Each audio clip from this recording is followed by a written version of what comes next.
Bonsoir à tous ceux qui nous suivent sur notre chaîne La Tribune Romaine. Stupéfaction, agacement, incompréhension, consternation et déception de notre public devant le choix du peuple juif de faire libérer un meurtrier du nom de Barabbas. C'est l'assassin de nos fils. Il a tué un de nos soldats, expatrié en Israël pour assurer l'ordre dans les territoires occupés.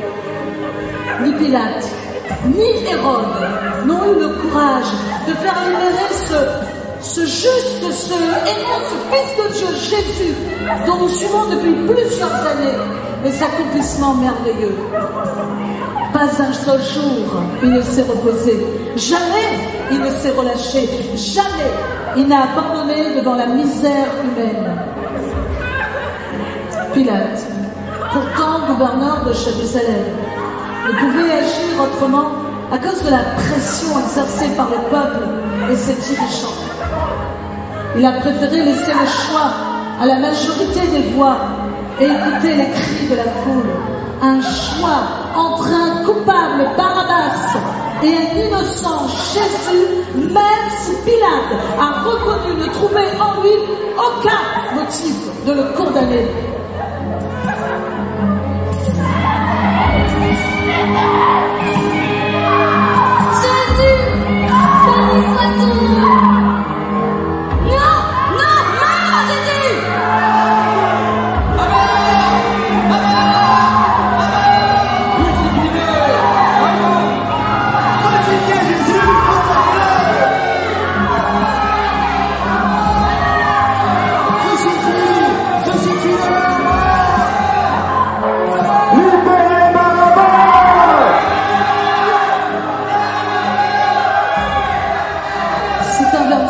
Sans appel.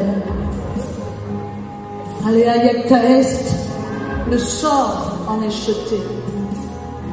C'est Barabbas qui sera libéré et Jésus crucifié. Pour Pilate, en signe de désapprobation, s'est lavé les mains. Il aurait pu en faire plus, mais les intérêts de la nation occupée, Israël, et les relations avec le Sanhédrin sont au-dessus de toute considération personnelle. Pilate va donc exécuter la sentence en commençant par faire battre Jésus de verge avant de le livrer pour être crucifié. Ce que nous comprenons à cela, nous, c'est que ce peuple juif avait auprès de lui un Dieu, Jésus, qu'il n'a pas reconnu, alors que nous le convoitons.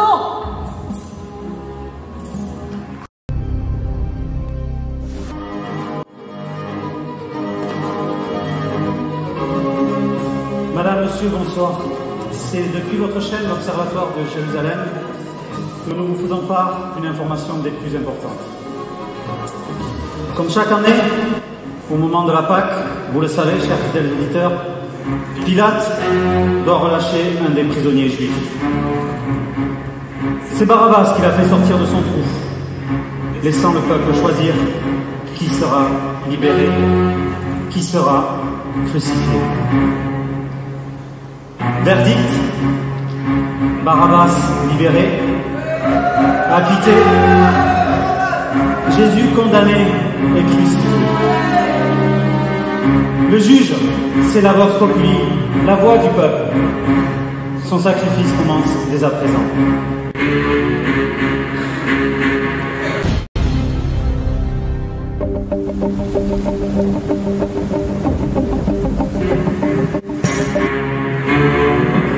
Seigneur Tout-Puissant, Monsieur le juge de ce tribunal non officiel, Mesdames et Messieurs les jurés, vous tous ici présents, amis ou ennemis de Jésus, je vous demande toute votre attention et une écoute particulière sur la plaidoirie qui va suivre et sur les témoins qui vont se succéder à la barre pour ajouter des éléments nouveaux dans ce dossier lourd qui défraie la chronique depuis déjà quelques jours. L'affaire Jésus de Nazareth. Nous avons titré notre plaidoirie responsable ou coupable. Qui sont les responsables? Certainement les autorités religieuses en place, qui ont réussi par l'entremise de Judas à faire arrêter Jésus. Responsable? Oui. Certainement Pilate, qui s'est intéressé à cette affaire pour laquelle il ne désirait pas être concerné. Responsable? Oui. Certainement une partie du peuple, un peuple versatile, qui tantôt bénit le Seigneur par des Alléluia, tantôt maudit le même Seigneur. Responsable? Oui. Certainement Judas, qui a trahi son maître. Responsable? Oui. Certainement Jésus, qui connaissait parfaitement le sort qui lui était réservé et révélé par son Père. Il est prêt à aller jusqu'au bout, jusqu'à la mort. Qui sont les coupables? Serait-ce le Sanhédrin et les scribes? Et parmi eux Caïphe, qui avait prophétisé la mort de Jésus de Nazareth, celui qui détournait le peuple de la religion officielle? Coupable? Serait-ce Pilate, qui a reconnu l'innocence de Jésus, mais qui a tout de même présenté un meurtrier du nom de Barabbas? Coupable? Serait-ce le peuple à la mémoire courte qui accepte que le sang de Jésus retombe sur leur tête et sur ceux de leurs enfants? Coupable? En fait, Jésus ne fait qu'exécuter sa feuille de route.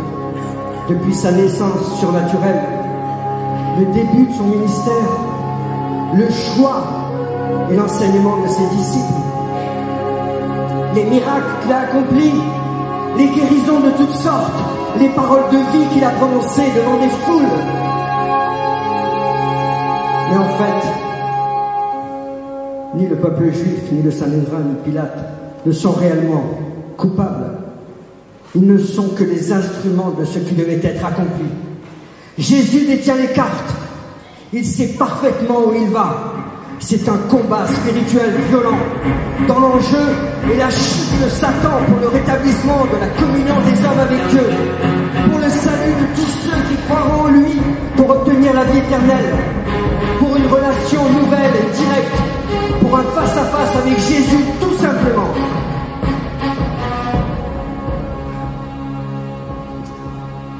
Mais, mesdames et messieurs les jurés, une dernière question se pose et s'impose tout de même. Est-ce que les autorités religieuses, Pilate, le peuple, aurait pu accepter Jésus comme fils de Dieu et roi des Juifs et ainsi le libérer à la place de Barabbas? Hélas, la réponse est non, car même les Écritures n'ont pas envisagé une telle possibilité. Le plan de Dieu est parfait.